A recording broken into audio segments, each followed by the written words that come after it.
आपल्यासोबत भाजपचे नेते प्रसाद लाड आहेत. काय सांगणार?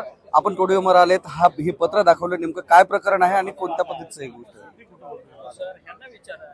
ज्या पद्धतीमध्ये विरोधी पक्ष नेत्यांनी पत्र दिल्यानंतर देखील मी पत्र दिलं नाही आणि ज्या पत्रात ते लिहितात की माननीय माजी मुख्यमंत्री उबाटाचे नेते उद्धव ठाकरेंनी देखील दिलगिरी व्यक्त केली.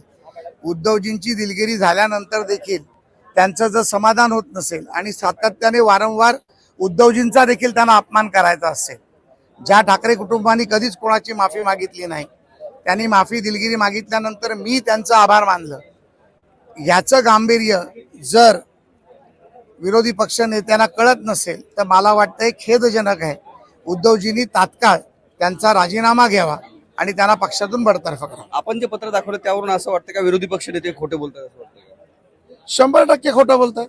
हे पत्र खरं आहे ना, मी बोलण्यावाला कोण आहे? हे सभागृहाला दिलेलं पत्र आहे. सभापतींनी काल सभागृहात हे मांडलेलं पत्र आहे, त्यामुळे खोटं असू शकत नाही. म्हणजे ते धंदाट खोटं बोलतायत हे सिद्ध होते. मात्र रडीचा डाव करत सरकारने माझं निलंबन केल्याचा त्यांनी आरोप ठेवलेला आहे. आपण त्या गोष्टीकडे कसं? ह्या पत्रामध्ये सर्व काही आलं आहे. या आपल्या प्रश्नाला काही अर्थ नाही. हे पत्र याचं सर्वांचं उत्तर देते. आता टीम आपल्यासोबत हे होते प्रसाद लाड, ज्यांनी या पत्रव्यवहारासंदर्भात भाष्य केलेलं आहे. कॅमेरामन दीपक